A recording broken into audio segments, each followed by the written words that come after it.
Nasci mulher. Melhor, nasci brasileira. De língua cantada mineira.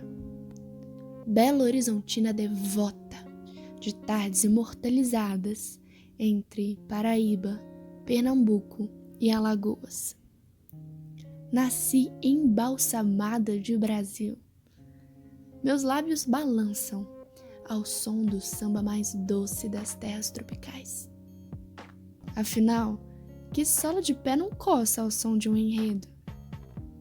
Brasileira de barriga mimada, de farofa e laranja doce, de olhos viciados em cores queimadas de sol.